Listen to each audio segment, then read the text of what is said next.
السلام عليكم ورحمة الله تعالى وبركاته. إن الحمد لله نحمده ونستعينه ونستغفره ونؤمن به ونتوكل عليه ونعوذ بالله من شرور أنفسنا ومن سيئات أعمالنا. من يهده الله فلا مضل له ومن يضلله فلا هادي له. ونشهد أن لا إله إلا الله وحده لا شريك له ونشهد أن محمدا عبده ورسوله أرسله بالحق بشيرا ونذيرا وداعيا إلى الله بإذنه وسراجا منيرا. أما بعد فقد قال الله تبارك وتعالى في القرآن العظيم وبالفرقان المجيد بعد أعوذ بالله من الشيطان الرجيم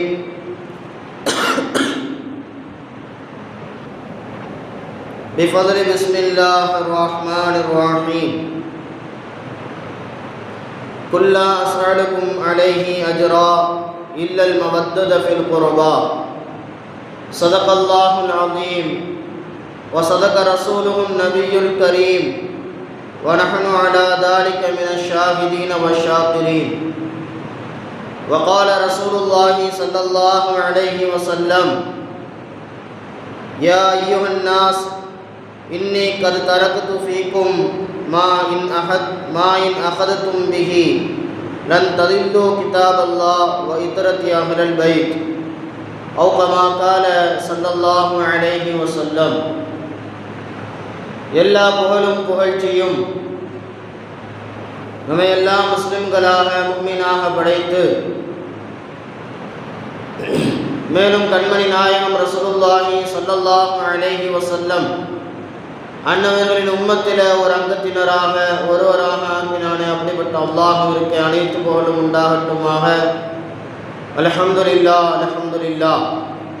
அவனுடைய சாந்தியும் சமாதானமும் அளவற்ற கருணையும் கிருபையும் எம்பெருமானார் முஹம்மது முஸ்தபா ரசூலை கரீம் முஜ்தபா ஸல்லல்லாஹு அலைஹி வஸல்லம் அன்னவர்களின் மீதும் அன்னவர்களின் வாழ்க்கையை அடிபெறலாமல் அப்படியே பின்பற்றி வாழ்ந்த உத்தம சத்திய சஹாபாக்கள், தாபிஈன்கள், தபா தாபிஈன்கள், வலிமார்கள், இறைநேச செல்வர்கள், சாலிஹான நல்லடியார்கள், குறிப்பாக இந்த அவையில் வந்து அமர்ந்திருக்கின்ற நம் அனைவர்களின் மீதும் இன்னும் வர இருக்குகின்ற ஊரார்கள், ஜமாத்தினர்கள் அனைவர்களின் மீதும் அல்லாஹ்வினுடைய சாந்தியும் சமாதானமும் அளவற்ற கருணையும் கிருபையும் என்றென்றும் நின்று நடவட்டுமாக.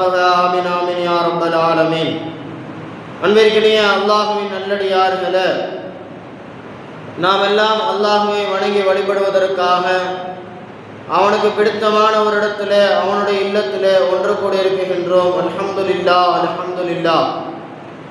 இதுபோல் எல்லா நாட்களும் அவனை வணங்கி வழிபடுகின்ற நல்லடியார்களாகவும் அவன் எதையெல்லாம் செய்யும்படி நமக்கு உத்தரவிட்டானோ அனைத்து விதமான நன்மையான ஹலாலான நற்காரியங்களை செய்கின்ற நல்லவர்களாகவும் அவன் எதையெல்லாம் விட்டும் தவிர்ந்திருக்கும்படி நமக்கு உத்தரவிட்டானோ அனைத்து விதமான தீய காரியங்களிலிருந்தும் ஹராமான காரியங்களிலிருந்தும் தவிர்ந்தவர்களாகவும் இருக்குகின்ற பாக்கியத்தை வல்லோன் அல்லாஹ் உங்களுக்கும் எனக்கும் அருள் புரிவானாக. ஆமீன் ஆமீன் யா ரப்பல் ஆலமீன். அன்பிற்கினிய அல்லாஹ்வின் நல்லடியார்களே, சிறப்புமிக்க ஒரு தினத்திலே ஆஷுரா என்று சொல்லப்படுகின்ற பல நபிமார்களுக்கு ஈடற்றம் கிடைத்த, பல நபிமார்களினுடைய சோதனைகளை வெற்றிகளாக மாற்றி தந்த, பல நபிமார்களினுடைய கஷ்டங்களை போக்கிய ஒரு அருமையான ஒரு தினத்தில் வாரத்தின் பெருநாளான ஜும்மா என்னும் திருநாளில் நாம் எல்லாம் வீற்றிருக்கின்றோம். அன்பிற்கினிய அல்லாஹ்வின் நல்லடியார்களே, இந்த முஹர்ரம் மாதம் என்பதும் அது பொதிந்திருக்கின்ற வரலாற்றினுடைய வழிகள் என்பது அதிகமாக இருக்குகின்றது. இந்த புத்தாண்டு என்பதனுடைய வரலாறுகளை போன்று இந்த ஆஷுரா தினமும் நிறைய வரலாறுகளை நமக்கு எடுத்து காட்டுகின்ற வகையிலே அல்லாஹ் அமைத்து வைத்திருக்கின்றான். ஆதம் அலைஹிஸ்ஸலாம் அவர்களுடைய தௌபா ஏற்றுக்கொள்ளப்பட்ட ஒரு நாள் இந்த ஆஷுராவினுடைய நாள். நூஹ் அலைஹிஸ்ஸலாம் அவர்களுடைய கப்பல் தரையிறங்கிய நாள் இந்த ஆஷுராவினுடைய நாள். யூனுஸ் அலைஹிஸ்ஸலாம் அவர்கள் மீனுடைய வயிற்றிலிருந்து வெளியேற்றப்பட்ட நாள் இந்த ஆஷுராவினுடைய நாள். இப்ராஹிம் அலைஹிஸ்ஸலாம் அவர்கள் நெருப்பிலே எரியப்பட்டு அவர்கள் குளிர்ந்த நாள் இந்த ஆஷுராவினுடைய நாள். இப்படி நிறைய நபிமார்களுடைய சோதனைகளை அல்லாஹ் போக்கிய ஒரு நாளாக இந்த நாள் திகழ்ந்து கொண்டிருக்கின்றது. அதே போன்று பல நபிமார்களுடைய தௌபாக்களை அல்லாஹ் ஏற்றுக்கொண்ட ஒரு நாளாகவும் இந்த நாள் இருக்குகின்றது. குறிப்பாக ஆதம் அலைஹிஸ்ஸலாம் அவர்கள் உலகிலே இறக்கப்பட்டு அவர்கள் உலகிலே சுற்றி திரியப்பட்டு அல்லாஹ்விடத்திலே பல முறை தௌபாக்கள் கேட்டும் கூட அல்லாஹ் மன்னிக்கவில்லை. இந்த நாளிலே அல்லாஹ் மன்னித்தான் என்பதாக மார்க்க அறிஞர்கள் நமக்கு சொல்லித் தருகின்றார்கள். வரலாற்றினுடைய ஆசிரியர்கள் பதிவு செய்கின்றார்கள். அப்படிப்பட்ட முக்கியமான ஒரு நாளாக இந்த நாள் திகழ்ந்து கொண்டிருக்கின்றது. அன்பிற்கினிய அல்லாஹ்வின் நல்லடியார்களே, இதுபோல இந்த ஆஷுராவினுடைய தினத்திலே மற்றொரு வரலாறு என்று நாம் பார்க்கின்ற பொழுது அதிகமான உலமா பெருமக்கள் நமக்கு 2 செய்திகளை இந்த ஆஷுராவினுடைய நிகழ்வுகளாக எடுத்துரைப்பார்கள். முக்கியமான 2 செய்திகளாக பதிவு செய்வார்கள். அதிலே ஒன்று, மூசா அலைஹிஸ்ஸலாம் அவர்கள் ஃபிரௌனிடத்திலிருந்து தப்பித்து அவர்கள் வருகின்ற வழியிலே அல்லாஹ் அவர்களை பாதுகாத்து ஃபிரௌனுடைய சூழ்ச்சிகளிலிருந்து அல்லாஹ் அவர்களை காப்பாற்றிய முக்கிய நிகழ்வாக அல்லாஹ் திருமறையிலே பதிவு செய்கின்ற இந்த நாள் அநீதத்தினுடைய அரசாங்கத்திலே இருந்து மூசா அலைஹிஸ்ஸலாம் அவர்களும் அவருடைய கோமுகளும் பாதுகாக்கப்பட்ட ஒரு நாள் என்பது இந்த ஆஷுராவினுடைய நாள் என்பதாக பதிவு செய்வார்கள். அடுத்தபடியாக பதிவு செய்வார்கள், எம்பெருமானார் ரசூலுல்லாஹி ஸல்லல்லாஹு அலைஹி வஸல்லம் அவருடைய பேரக்குழந்தை இமாம் ஹுசைன் ரலியல்லாஹு அன்ஹு அவர்கள் கொல்லப்பட்ட நாள் என்பது இந்த ஆஷுராவினுடைய நாள் என்பதாக பதிவு செய்வார்கள் வரலாற்றினுடைய ஆசிரியர்களும் இமாம்கள் பெருமக்களும். அன்பிற்கினிய அல்லாஹ்வின் நல்லடியார்களே, அருமை நாயகத்தினுடைய ஈர குழந்தைகள், பெருமானாருடைய சதை துண்டுகள் என்று சொல்லப்படுகின்ற 2 பேர குழந்தைகளும் ஷஹீதாக்கப்பட்டார்கள். அதில் ஹுசைன் ரலியல்லாஹு அன்ஹு அவர்கள் ஷஹீதாக்கப்பட்ட ஒரு நாள் என்பது இந்த ஆஷுராவினுடைய நாள். அதனால்தான் இமாம்கள் பெருமக்கள் இந்த நாளிலே அஹ்ல பைத்துகளை குறித்தும் அவர்களுடைய சிறப்புகளை இந்த உம்மத்துகள் விளங்க வேண்டும் என்பதாக சொல்லுவார்கள். இந்த நாளிலே நாம் முக்கியமாக பார்க்க வேண்டிய முக்கியமான பாடங்களில் ஒன்று, அஹ்ல பைத்துகளை குறித்தும் பெருமானாருடைய குடும்பத்தார்களை குறித்தும் அவர்களுடைய சிறப்புகளை குறித்தும் ஒரு முஃமினாக இருப்பவர், ஒரு முஸ்லிமாக இருப்பவர் அஹ்ல பைத்துகளை எப்படி நம்ப வேண்டும், அவர்கள் மீதான ஈமானிய நம்பிக்கை நமக்கு எப்படி இருக்க வேண்டும் என்பதை சொல்லித் தருவார்கள் இமாம்கள் பெருமக்கள். அதை படிக்க வேண்டிய ஒரு காலகட்டம் என்பது இந்த ஆஷுராவினுடைய நாள். அன்பிற்கினிய அல்லாஹ்வின் நல்லடியார்களே, அருமை நாயகம் ரசூலுல்லாஹி ஸல்லல்லாஹு அலைஹி வஸல்லம் அன்னவர்களை நாம் எப்படி ஈமான் கொண்டு இருக்குகின்றோமோ அதுபோல அஹ்ல பைத்துகளையும் நாம் ஈமான் கொள்ள வேண்டும், அவர்களையும் நாம் நேசிக்க வேண்டும். பெருமானாரை இந்த உம்மத் எந்த அளவிற்கு நேசம் கொண்டிருக்கின்றதோ அருமை நாயகம் ரசூலுல்லாஹி ஸல்லல்லாஹு அலைஹி வஸல்லம் அன்னவர்களின் மீது நாம் வைத்திருக்கின்ற நேசம், பாசம், அவர்களை பின்பற்றுதல் என்பது நமக்கு எந்த அளவிற்கு உகந்ததாக நாம் நம்முடைய உள்ளத்திலே அதை பதிவு செய்து வைத்திருக்கின்றோமோ அதுபோல அஹ்ல பைத்துகளின் மீது உள்ள மரியாதை, அவர்களை மதிக்க வேண்டிய முறைகள், அவர்களை குறித்து அவர்கள் மீது உள்ள நேசங்கள் என்பது இந்த மார்க்கம் நமக்கு சொல்லித் தருகின்ற முக்கியமான ஈமானிய பாடம். அல்லாஹ் திருமறையிலே நேரத்தில் அருமை நாயகம் ரசூலுல்லாஹி ஸல்லல்லாஹு அலைஹி வஸல்லம் அவர்களை பார்த்து ஒரு வசனத்தை பெருமானாருக்கு அல்லாஹ் அறிவிப்பான். நபியே, நீங்கள் இந்த உம்மத்தினிடத்தில் நீங்கள் கேளுங்கள். அருமை நாயகம் ரசூலுல்லாஹி ஸல்லல்லாஹு அலைஹி வஸல்லம் அன்னவர்களுக்கு ஒரு பழக்கம் உண்டு. எந்த ஒரு தேவையாக இருந்தாலும் அந்த தேவையை ரப்பிடத்திலே கேட்பார்கள் பெருமானார். அல்லாஹ்விடம் மாத்திரம் தான் அது கஷ்டமாக இருந்தாலும், கஷ்ட சூழலிலே இருந்தாலும், மார்க்க ரீதியான செய்திகளாக இருந்தாலும், இப்படி எதுவாக இருந்தாலும் அருமை நாயகம் ரசூலுல்லாஹி ஸல்லல்லாஹு அலைஹி வஸல்லம் அவர்கள் அல்லாஹ்விடத்திலே தான் முறையிடுவார்கள், ரப்பிடத்திலே தான் கேட்பார்கள். இது பெருமானாருடைய பண்பு. ஆனால் அல்லாஹ் இந்த ஒரு விஷயத்தில் பெருமானாரை கேட்க சொல்லுகின்றான். அல்லாஹ் பெருமானாரிடத்தில் வஹியாக அறிவிக்கின்றான், குல்லா அஸ்அலுக்கும் அலைஹி அஜ்ரா. அருமை நாயகம் ரசூலுல்லாஹி ஸல்லல்லாஹு அலைஹி வஸல்லம் அவர்களே, நீங்கள் உங்கள் உம்மத்தார்களிடத்தில் நீங்கள் கேளுங்கள், நீங்கள் சொல்லுங்கள். அருமை நாயகம் ரசூலுல்லாஹி ஸல்லல்லாஹு அலைஹி வஸல்லம் அவர்கள் கொண்டு வந்த இந்த மார்க்கத்திற்கு, என்னை ஏற்றுக்கொண்ட உங்களுடைய அந்த தீனுக்காக நீங்கள் எனக்கு எந்த ஒரு கூலிகளையும் நீங்கள் எனக்கு தர வேண்டாம், இந்த ஒரு விஷயத்தை தவிர என்பதாக பெருமானாரை கேட்கும்படி அல்லாஹ் சொல்லி காட்டுகின்றான்.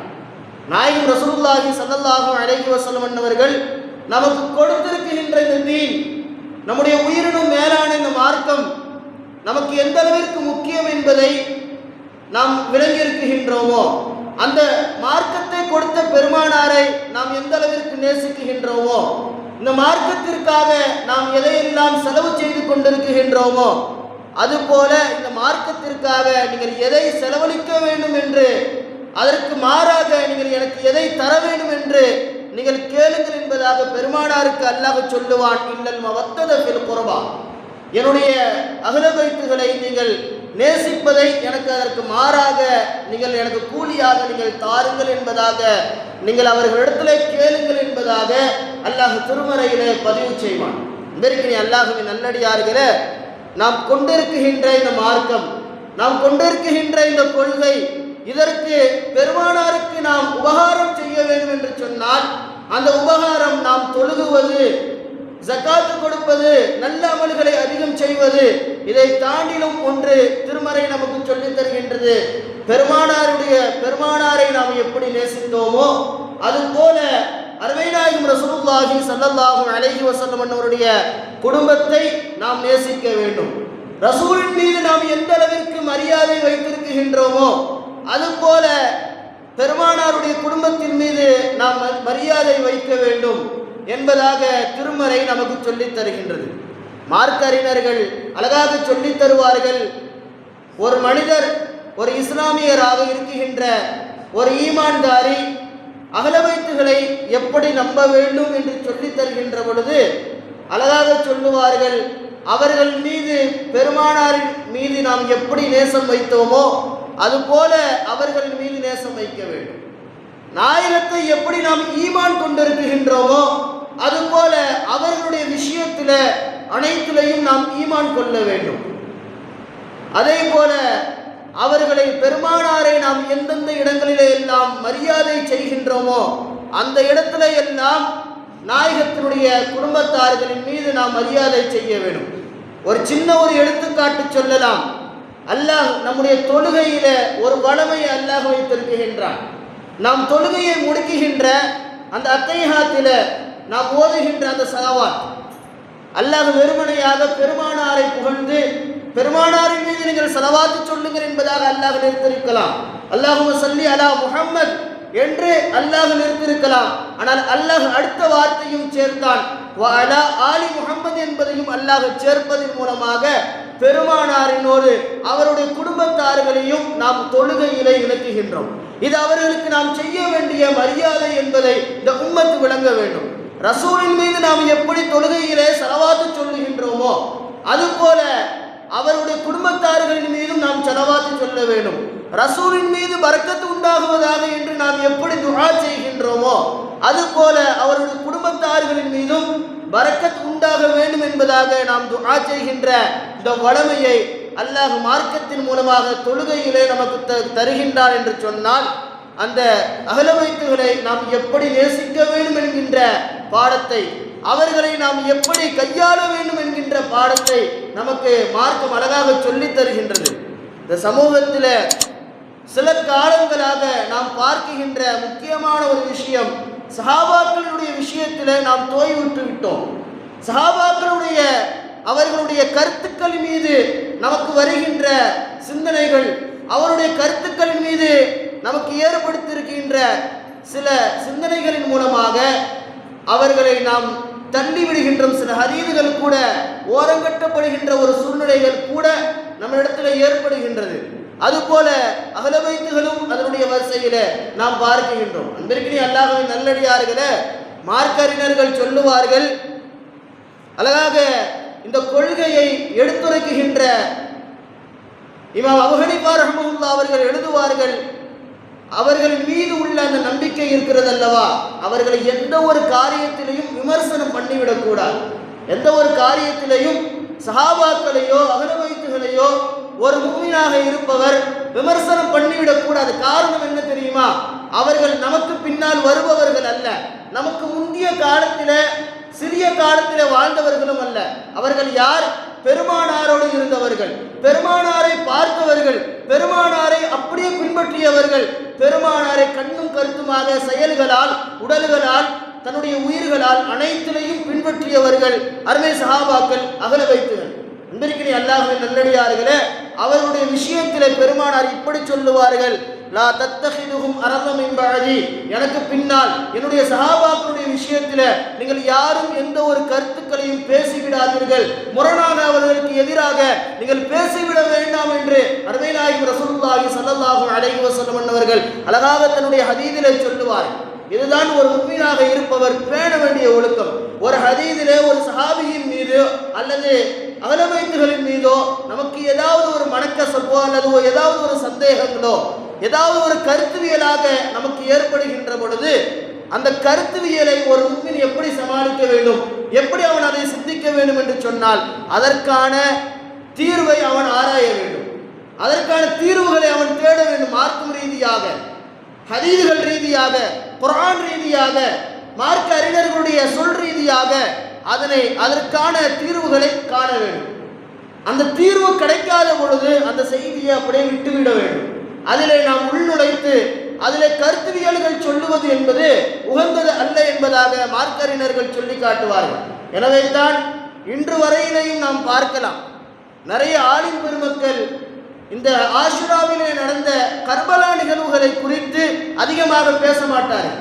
அதிகமாக கர்பலாவினுடைய போர்க்களத்தை குறித்து பயான்களிலோ அல்லது தனியாகவோ எந்த ஒரு ஆலிமும் அதிகமாக பேச மாட்டார். அறிந்தவர்கள் மாத்திரம்தான் பேசுவார்கள். காரணம் என்னவென்று சொன்னால் அதில் இருக்குகின்ற அந்த ஈமானிய தத்துவம். கர்பலா போர் என்பது ஏதோ மார்க்கத்திற்கு ரசூலுல்லாஹி ஸல்லல்லாஹு அலைஹி வஸல்லம் அவர்கள் இருக்குகின்ற காலகட்டத்தில் உமர் ரலியல்லாஹு அன்ஹு அவர்கள் எடுத்த போர்க்களங்களை போன்று கலீஃபாக்களுடைய காலகட்டத்தில் ஏற்பட்ட போர்களை போன்றதல்ல. எத்தனையோ போர்கள் இஸ்லாமிய வரலாறுகளிலே உண்டு. அனைத்து போர்களும் எதிரிகளோடு இருந்தது, மார்க்கத்தை புறக்கணித்தவர்களோடு இருந்தது. ஆனால் கர்பலா கொஞ்சம் வித்தியாசமானது. சண்டையிட்டவர்களும் எதிரிகளாக இருந்தவர்களும் சஹாபாக்கள், எதிரிகளாக இருந்தவர்களும் மோதிக்கொண்ட இரு தரப்புகளும் சஹாபாக்களாக இருந்தார்கள். எனவே அந்த விஷயத்திலே மூக்கள் நுழைக்கின்ற பொழுது அந்த சஹாபாக்களுக்கு அவர்களுக்கு மத்தியிலே கருத்துவியலை சொல்லுகின்ற நிலைகள் ஏற்பட்டு விடலாம். அதனால்தான் மார்க்கறிஞர்கள் இப்படி சொல்லுவார்கள், ஒரு மனிதன் கர்பலாவை பற்றி படித்தால் அப்படியே படித்துவிட்டு செல்லட்டும், அதிலே கருத்துவியலை யாரும் பேசிவிடாதீர்கள் என்பதாக மார்க்கறிஞர்கள் சொல்லுவார்கள். காரணம் என்னவென்று சொன்னால், அழகாக ஒரு உதாரணத்தை மார்க்கறிஞர்கள் எழுதுவார்கள். கத்திரிக்கோளினுடைய 2 பகுதிகளிலே இருக்குகின்ற அந்த கத்திரியினுடைய 2 பக்கங்கள் அந்த சஹாபாக்கள் கர்பலாவில். இதிலே மூக்கை நுழைக்கின்ற நாம் அதிலே கருத்துவியலாக சொல்லுகின்ற பொழுது நாம் இடையிலே அறுபடுகின்ற பேப்பரை போன்று ஆகிவிடுவோம் என்பதாக மார்க்கறிஞர்கள் சொல்லுவார். ஏதாவது தவறுதலாக சஹாபாக்களின் மீது, தவறுதலாக அஹ்ல பைத்துகளின் மீது ஏதாவது கருத்தை நாம் சொல்லிவிட்டால் நம்முடைய ஈமான் நாம் இழந்து விடுவோம். நபிநாயகம் ரசூலுல்லாஹி ஸல்லல்லாஹு அலைஹி வஸல்லம் அவர்கள் தன்னுடைய ஹதீஸிலே இப்படி சொல்லுவார்கள், பெருமானார் கடைசி ஹஜ்ஜிலே ஹஜ்ஜத்துல் விதாவிலே சஹாபாக்கள் அறிவிக்கின்றார்கள், நபிநாயகம் ரசூலுல்லாஹி ஸல்லல்லாஹு அலைஹி வஸல்லம் அவர்கள் ஹஜ்ஜத்துல் விதாவிலே அரஃபாவினுடைய தினத்தன்று அரஃபாவிலே பெருமானார் இருந்தார்கள். பெருமானார் ரசூலுல்லாஹி ஸல்லல்லாஹு அலைஹி வஸல்லம் அவர்கள் தங்களுடைய ஒட்டகையான கஸ்வாவின் மீது பெருமானார் அமர்ந்திருந்தார்கள். எங்களுக்கு மத்தியிலே அரஃபாவிலே பெருமானார் குத்பா செய்தார்கள். அருமை நாயகம் ரசூலுல்லாஹி ஸல்லல்லாஹு அலைஹி வஸல்லம் அவர்கள் சொன்னார்கள், யா அய்யுஹன் நாஸ், மக்களே, இன்னி கத் தரக்து ஃபீக்கும், உங்களுக்கு மத்தியிலே நான் ஒரு விஷயத்தை இரண்டு விஷயங்களை நான் விட்டு செல்கின்றேன். மா இன் அகதுத்தும் பிஹி, அதில் ஒரு விஷயத்தை யார் எடுத்துக்கொள்வாரோ, இரண்டு விஷயத்தை நான் உங்களுக்கு மத்தியில விட்டு செல்கின்றேன், அதில் ஒரு விஷயத்தை யார் எடுத்துக்கொள்வாரோ லன் தலில்லு, அவர் வலித்த வர மாட்டார், அவர் வலித்தவரி போக மாட்டார். இந்த இரண்டு விஷயத்தில் ஏதாவது ஒன்றை நாம் எடுத்துக்கொண்டாலும் அவர் வலித்தவரியவராக, ஈமானை விட்டு வெளியேறியவராக அவர் ஆக மாட்டார் என்று பெருமானார் சொல்லிவிட்டு சொல்லுவார்கள், கிதாபுல்லா முதலாவது அல்-குர்ஆன், அல்-குர்ஆனை யார் எடுத்துக்கொண்டாரோ அவர் வலித்தவர் மாட்டார். இத்தரத்தி அஹ்லல் பைத், இரண்டாவது அஹ்ல பைத்துகளாக இருக்குகின்ற என்னுடைய குடும்பத்தார்களுடைய செயல்களை யார் எடுத்துக்கொண்டார்களோ அவர் வலித்து வர மாட்டார் என்பதாக அருமை நாயகம் ரசூலுல்லாஹி ஸல்லல்லாஹு அலைஹி வஸல்லம் அவர்கள் அழகாக சொல்லுவார். இதற்கு அல்லாஹ்வின் நல்லடியார்களே, அஹ்ல பைத்துகளையும் சஹாபாக்களையும் அவருடைய வாழ்க்கையிலே நடந்த ஒவ்வொரு விஷயங்களும் பெருமானாரோடு இணைந்த செயல்கள், பெருமானாரோடு இருந்தவர்கள் அவர்கள். எனவே அவர்களை நாம் பின்பற்றுகின்ற பொழுது அது சிறந்தவர்களாக நம்மை உருவாக்கும். எனவேதான் பெருமானார் இப்படி சொல்லுவார்கள், எனக்கு பின்னால் 3 காலங்கள் சிறந்த காலம், 3 காலங்கள் சிறந்த காலம், என்னுடைய சஹாபாக்களுடைய காலம், அதற்கு பின்னால் தாபிஈன்களுடைய காலம், அதற்கு பின்னால் தபா தாபிஈன்களுடைய காலம். இந்த 3 காலங்களும் சிறந்த காலம். இந்த 3 காலத்திலே ஹதீதுகள் தொகுக்கப்பட்டது. இந்த 3 காலத்திலே மார்க்க ஷரியத்துகள் சரியாக ஆக்கப்பட்டது. எனவே தான் இந்த 3 காலங்களும் சிறந்த காலம் என்பதாக பெருமானார் சொல்லுவார். அப்படிப்பட்ட அருமை சஹாபாக்களுடைய விஷயங்களை நாம் கற்றுக்கொள்ளுகின்ற முக்கியமான தினம் என்பது இந்த ஆஷுரா. அந்த சஹாபாக்களை போன்ற பெருமானாருடைய குடும்பத்தை குறித்து நாம் சிந்திக்க வேண்டிய முக்கியமான காலம் இந்த ஆஷுரா. இதற்கு அல்லாஹ்வின் நல்லடியார்களே, அருமை நாயகம் ரசூலுல்லாஹி ஸல்லல்லாஹு அலைஹி வஸல்லம் அவருடைய பாரம்பரியம், அல்லாஹ் இந்த பாரம்பரியம் என்பது ஆணிலிருந்து வரும் என்பதாக சொல்லுவார்கள். ஆனால் பெருமானாருக்கு மாத்திரம் அல்லாஹ் ஒரு விதிவிலக்கை வைத்திருந்தான், பெண்ணிலிருந்து அந்த பாரம்பரியம். ரசூலுக்கு மாத்திரம் அந்த சிறப்பு அல்லாஹ் கொடுத்திருந்தான், அஹ்ல பைத்துகளுக்கு மாத்திரம் அந்த சிறப்பை அல்லாஹ் கொடுத்திருந்தான். அருமை நாயகம் ரசூலுல்லாஹி ஸல்லல்லாஹு அலைஹி வஸல்லம் அவர்கள் உம்மு சலமா ரலியல்லாஹு அன்ஹுடைய வீட்டிலே இருப்பார்கள்.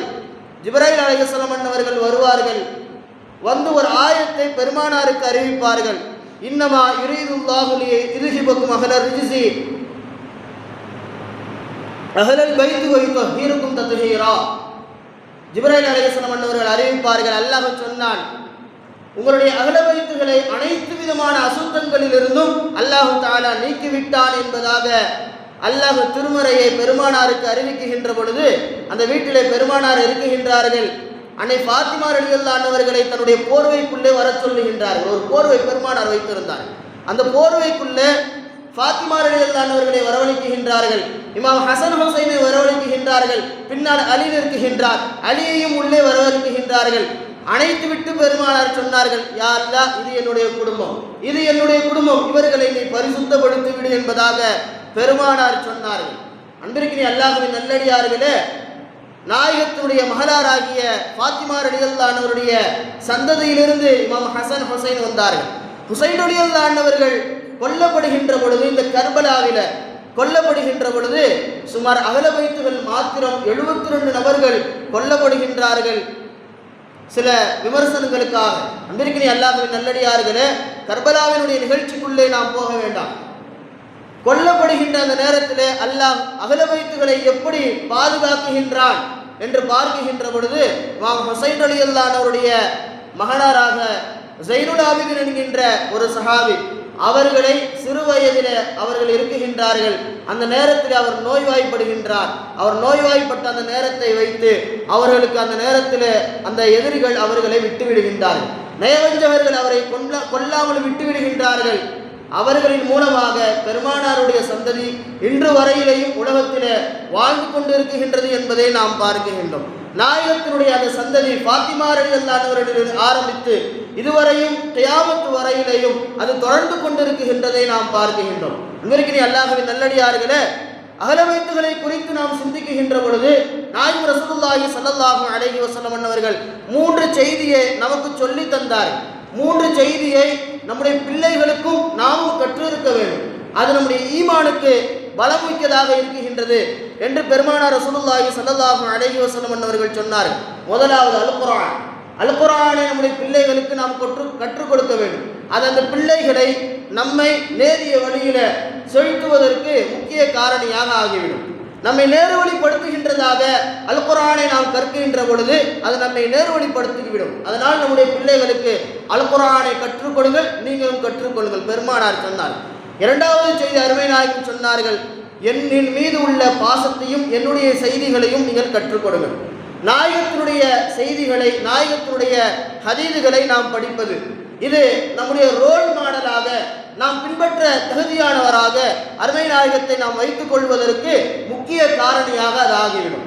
மூன்றாவதாக பெருமானார் சொன்னார்கள், என்னுடைய அஹ்ல பைத்துகளின் மீது உள்ள நேசத்தை அவர்களுக்கு சொல்லித்தார்கள் என்பதாக அருமை நாயகம் ரசூலுல்லாஹி ஸல்லல்லாஹு அலைஹி வஸல்லம் அவர்கள் சொல்லுவார். இந்த அஹ்ல பைத்துகளின் மீது உள்ள அந்த நேசம், சஹாபாக்களின் மீது உள்ள நேசம் நம்முடைய ஈமானை வலுப்படுத்தும். அந்த ஈமானின் மூலமாக ரசூலுடைய அன்பை நாம் பெற்றுவிடுவோம். பெருமானார் கடைசியாக சொல்லுவார்கள், அல்லாஹும்ம இன்னி உஹிப்புஹுமா வ அஹிப்புஹுமா வ அஹிப்பு மின் அஹிபிஹிமா. என்னை, இந்த ஹசன் ஹுசைன் அவர்கள் என்னை நேசிக்குகின்றார்கள், அவர்களை நான் நேசிக்குகின்றேன். என்னுடைய பேர குழந்தைகளை நான் நேசிக்குகின்றேன், அவர்கள் என்னை நேசிக்குகின்றார்கள். அதே போன்று அந்த இருவர்களை யாரெல்லாம் நேசிக்குகின்றார்களோ அவர்களை நான் நேசிக்குகின்றேன் என்பதாக அருமை நாயகம் ரசூலுல்லாஹி ஸல்லல்லாஹு அலைஹி வஸல்லம் அவர்கள் சொல்லுவார். அஹ்ல பைத்துகளை நேசித்து அவர்களுக்கு கொடுக்க வேண்டிய மரியாதையை ரசூலுக்கு எப்படி கொடுப்போமோ அது போன்று மரியாதையை கொடுத்து அவர்களுடைய விஷயத்திலே கண்ணியம் உள்ளவர்களாக நடந்து கொள்ளுகின்ற வாக்கியத்தையும், நாளை மறுமையிலே பெருமானாருடைய ஷஃபாஅத்தையும் பெருமானாருடைய அன்பையும் பெறுகின்ற நற்பாக்கியம் உடையவர்களாகவும் வல்லோன் அல்லாஹ் நம் அனைவர்களையும் ஆக்கியருள் புரிவானாக. வ ஆகிரு தஅவானா அனில் ஹம்துலில்லாஹி ரப்பில் ஆலமீன். அஸ்ஸலாமு அலைக்கும் வ ரஹ்மத்துல்லாஹி தஆலா வ பரகாத்துஹு.